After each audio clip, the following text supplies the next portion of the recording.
One of our transgender employees is pregnant, and I'm unsure how to approach the situation or what questions are appropriate to ask. This morning I conducted an informal interview with one of my best staff because they had tripped a marker on the Bradford factor report. At the meeting they told me for the first time, after 5 years of working for me, that they were transgender. I had known for a long while but never confirmed it as it's private, and that they were 4 months pregnant. The absences are morning sickness related, and for hospital appointments. He and his partner don't want to tell anyone that he is pregnant, and his partner will take maternity leave with him, taking 2 weeks paternity leave.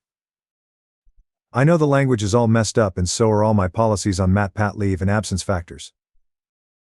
I have 2 problems. He works alone on a food truck half of the day, joined by a staff member who does know about this at lunchtime, and for clear up, he doesn't want anyone to know he's pregnant. Unfortunately, he's starting to show, and for a while, it can be a beer belly, but it's going to be obvious soon. I know I have a duty of care to him as a pregnant person. This language is quite hard, so he should not be working alone, and I can cover that for a while, but what do I do about helping him conceal the pregnancy? I could offer a period of unpaid leave, but I'm not sure he could afford that, and the only thing I can really do is, apart from this, offer to pay his wages as an extended holiday. I know I'm not obligated to do that, but can anyone advise on my options apart from degendering the policy stack around maternity, which might identify him if I do it? For InfoCoas, I know someone will ask. He has a male birth certificate and male passport, which I now know came from using a gender recognition certificate before he joined us.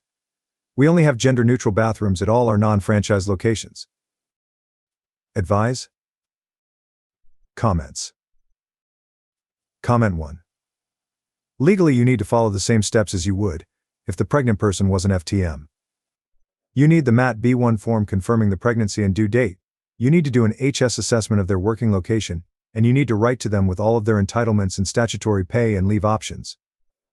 You need to allow time off for the prenatal appointments. Perhaps they could be coded as authorized absence or something else on your system, so they won't trigger the sickness threshold but also won't be under pregnancy. Your employee can decide how to do their leave, but they cannot, and you cannot swap out maternity and paternity leave. The person who gives birth had maternity leave. This is for their physical recovery as well as caring for the child. What they can do is end their maternity leave very early, and they and their partner can convert it into shared parental leave. The AKIAS form for notifying an employer uses very inclusive language and could be helpful to you when you're rewording your own letters and documents for the employee. Comment 2. Pregnant people are unusual. We still don't have defined language for the trans community in general, so not knowing what to say is fine. Be open, don't position that they or their situation is strange. But be honest that it's your first time supporting this situation and you want to ensure they have what they need. But legal processes such as maternity leave and risk assessments are unfortunately gender-specific. A reasonable person wouldn't hold this against you, as legislation is often the last to catch up. It's important to let them lead where possible. They may not want to disclose their pregnancy, as many of the workforce may think they're CIs and don't want to out themselves as trans. They may be worried about bullying. They may be like you and have no idea. It's fine not to know. Help them navigate through this and let them know you and the org have got their back, and they're protected from discrimination and harassment. Stonewall, aspiring to include an LGBT health, are good resources. Also check out the education sector and the NHS for great policies. UCL have a good guide on supporting trans people at work. Unions can often be a good resource too. I often use HR Ninjas on FB for practical advice, but sadly there is a ridiculous amount of TERFs on there who are very vocal and can drown out good advice. Getting this wrong, I mean really wrong, could be expensive for your org. It'd be a good investment to get some legal advice from an employment solicitor ahead of time. You might want to look to see if there are any ET decision around discrimination in this context, so you can spot any places where your org could go wrong, even if they mean well. Update.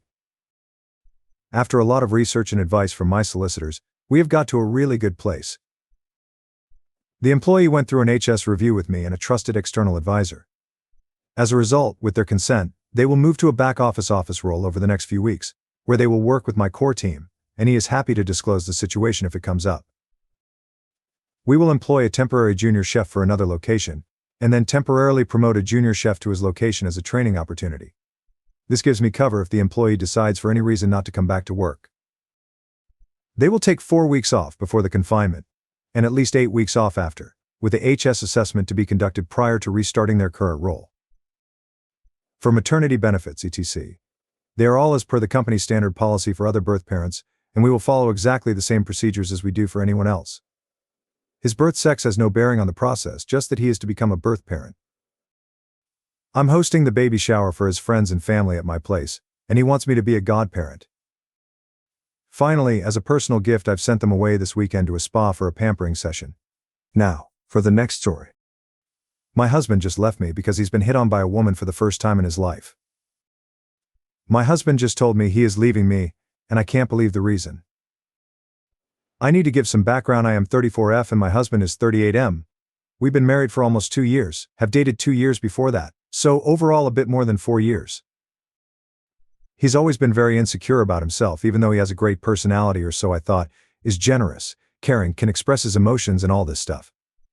When I got to know him better, I couldn't believe he wasn't taken. In fact, he had only been in 2 relationships in his life, both 5 years long though. He told me that's because he's shy and ugly and women don't really want anything from him, like ever, especially not good-looking ones. I am fairly conventionally attractive, and he has kept telling me for the past years how lucky he feels to finally have found his dream woman, and then her being as attractive as me. I was wary at the beginning though, so I let him court me quite a bit before going out with him for the first time, etc. I really was fearing for some dark secret of his that I just hadn't uncovered yet. Plus I don't want to look easy. But turns out no, he's a really sweet guy and just very shy. I also don't think he's ugly. He's not in any way super handsome or so, and frankly originally I thought he was not my type, but his charm melted all of that away quickly. Once we started thoroughly dating, things went fast, because it all was so wonderful.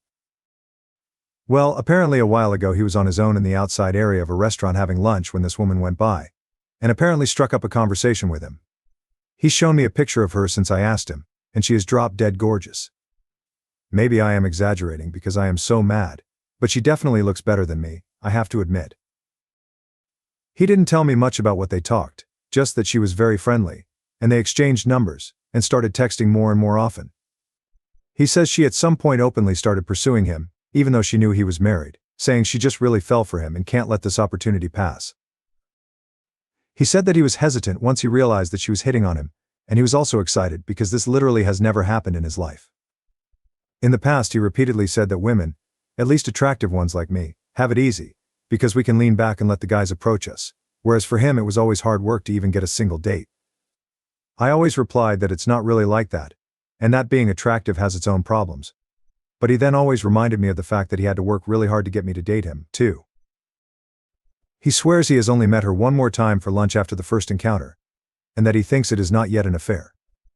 However, he thinks he wants to go forward with her, because as he put it, this is the first woman who is genuinely interested in me.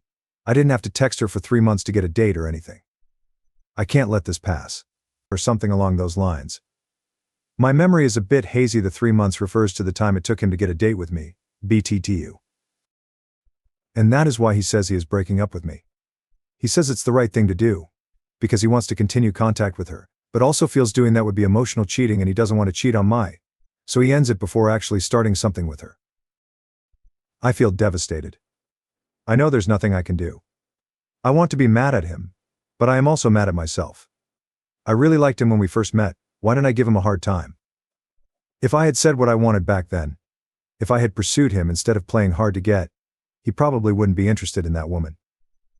But I always felt if a woman does that, she shows she's easy, and I didn't just want to get laid, so I thought I must act that way. And now it is biting me in the butt, and I of course am very mad at him, but he didn't even cheat on me.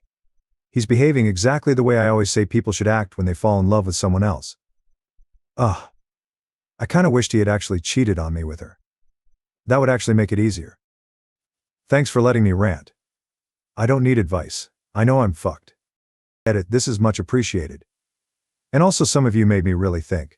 I still feel this was unwarranted, and if he was so unhappy he should have told me. But I guess I wasn't as good of a wife as I thought. I didn't really show him that I love him, and why, and didn't put in much effort. And someone said he was starving for attention, and I guess that's my fault in a way. Still, I think just dropping me like this isn't right. I managed to get the courage to talk to my BFF, and we'll meet later so I can tell her everything, and she spontaneously will take me out for a spa weekend. I hope I can get my head clear there. I was so scared, but she was not at all condescending. She's the best. I feel like I couldn't have mustered up the courage for that were it not for all your support, so thank you all so much, even the critical ones. Comments. Comment 1. If this is real, she has admitted some real issues with how she treats him. She didn't know about his dating history until now. She keeps bringing up that she's hot, and he isn't, but it's okay 'cause she loves him. I have a friend who only dates men she doesn't think others will find physically attractive, so they will always worship her and she doesn't have to do anything but exist. This oop kinda sounds a bit like this. She's never bought her husband little gifts? Never given him a massage? It sounds like she has been giving him breadcrumbs for years and he thought that was all there was until Jasmine gave him a whole piece of cake. She has interest in his hobbies. This whole situation is sucky. Comment 2. Oop never put together that her ongoing treatment of her so led to this. She never treated him like a partner, and he found someone that does. These two need to learn how to communicate in a relationship. The ex-husband is right. They are not right for each other. Update. A couple days ago I posted here about my husband suddenly leaving me because of, well, having experienced for the first time that a woman actually showed active interest in him. Since links are not allowed in this subreddit, please check my profile for my post history. Yesterday my husband and I met for the first time since he up and left last Friday. And frankly, after the meetup I was very shaken, so it took me until today to be able to write about this. Since so many people have reached out to me with helpful comments and all, I think you deserve an update, but I really wasn't up to it yesterday also. This is really long, so sorry in advance, there's just so much to cope with. So here we go. The situation felt very awkward. And I got the impression the whole time that he genuinely feels sorry for how things were, and that what he is doing hurts me. I know many of you said he's a douche, a cheater and whatnot, and I really understand you and are mad at him myself. But on the other hand, you all do not know him like I do. He's a very honest person, he despises lying, and is really bad at this. He carries his heart on his tongue and I know him well enough to sense his feelings. Did that help me? Not much. Now, even if I wished, I couldn't paraphrase our talk. And I am sure I will miss certain things, and overall, it was a mixture of him telling and me asking questions, and all is a big flurry in my head, so I'll just summarize, I guess. First, he told me that he really loved me, and he still does. But he feels that his feelings for the new woman are stronger. He told me her name, let's call her Jasmine, not her real name. He admits Jasmine is gorgeous, but claims that that on its own was in no ways relevant for his decision. Yeah, right. He told me that she originally approached him because of a book he was reading during lunch. Supposedly, the book's author is her uncle, and she was able to tell my husband some funny stories about the time her uncle drafted that book.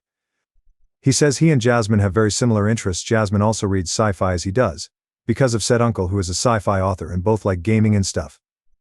He says after they exchanged numbers, they initially only wrote about stuff like that, and later on they talked about other hobbies and interests and found more and more common ground, as he put it. He also admitted that like 2 weeks or so ago he started to wonder if he should actively tell me about her, seeing how she turned from an acquaintance to what he deems a friend. I interjected that they don't know each other long enough to consider her a friend, but he says he feels Jasmine is really genuine with him. This is a man who cannot pick up social clues unless they are spelled out for him, but whatever. He also feels a lot more in tune with Jasmine than he does with me. Admittedly, we seem to have less common interests, but I never felt like I have to be exactly like my partner. Opposites can complement each other well, and I always felt we do. Well, looks like he feels much happier with someone catering to his interests a lot more. He also became a bit self-critical then. He says after he left for his friend's place, he sat down and reread his conversation history with Jasmine, and he realized that she had indeed been flirting with him before she told him she wanted more. It didn't start out flirtatious, but he admits he totally missed that. He opened up the app on his phone and showed me the beginning, and then when she started flirting. He might have tuned the messages, but at least the beginning's really ready friendly. The flirtatious parts, however, were blatantly obvious in my eyes, but he actually blames himself for that, and says that while that doesn't change his feelings for her, it means he should have noticed this earlier and well, he said, make the decision to pursue her earlier. That sort of broke me and I started sobbing, because it sounds as if I never had a chance compared to Jasmine. He even wanted to console me, and I allowed that for a couple minutes, but then I sought some distance again. It both felt good and bad to be in his arms. Then it was time to ask me why she is so attractive to him that he leaves me, his wife, for just the mere possibility of being with another woman. I mentioned that someone I didn't say Reddit suggested she might be a scam, or just interested in breaking up marriages and going after men who are taken, and such. He of course vehemently denied that. Supposedly they met last Sunday to go out for dinner, and they talked about the fact that she approached him even though he is married, and she claims to have a really bad conscience about this, and that she never would have done it, had she not felt such a deep connection between them.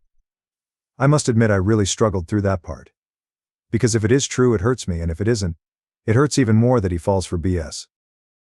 He then told me in excruciating detail about his dating life, and how long he was a virgin, and how he was always treated by girls back in middle school and high school, and by the women in college and later on, how he really feels that he always has to be the one initiating, fighting even for a chance, and felt like he was always treated as unworthy by almost all women, and how that made him bitter. He admitted that, but also how he always thought that someone who truly fits him, fits his personality, his character, his being, would be someone who would not make him jump through hoops, someone who'd outright tell him she is intrigued by him and wants him. He says he loves me dearly, and was always very grateful for being with me, but that even with me he always felt somewhere between a beggar and the subject of a pity party, where I bestowed the grace of my companionship onto him, instead of actually liking and wanting him. When I asked him whether that means he settled for me, he vehemently denied that. He said when we started to date, I really treated him better than any woman had done before, so he really thought this was what he had been looking for, and before meeting Jasmine he never felt like he needed more. I of course tried to tell him that I am not with him out of pity or anything, and explained why I made him wait 3 months, and why I think the man should court the woman and so forth. And then I also admitted that I might not have given him the appreciation he deserved. This time it actually was his turn to drop tears for a bit. He said hearing that made him both grateful and unhappy that he never really communicated better about this. I told him that hearing him say that feels like he is putting the blame on me. And I swear to God, his eyes like doubled their size, and he looked genuinely shocked, and he apologized many times, and said he did not want me to think he actually has any bad feelings about having to wait back then, and that this is a situation where no one is to blame, but especially not me. He said I have been a wonderful wife and all, but that with Jasmine it just feels different, and like a deeper connection that the two of us have, and that while he thought that I was wonderful, he now realizes that what he really was looking for in life was something else. So he says reconciliation is not really an option because he realized that we're not right for each other, and even if it doesn't work out with Jasmine, he knows now that he actually needs something that I just not am. I mentioned marriage counseling, and he said that it's not like our marriage has issues, but that the issue is that we're just not right for each other. There were more things we said, and maybe I'll add some later, but right now I am too mentally exhausted. Especially because I still don't feel like I can hate him. Because he felt so freaking honest. I think he at least truly believes all the things he said, but that woman still might be a total liar or a scam. He at least promised to be careful with her financial-wise, but he assured me she's not that. I don't know what to make with any of this. It hurts. I guess my marriage is over.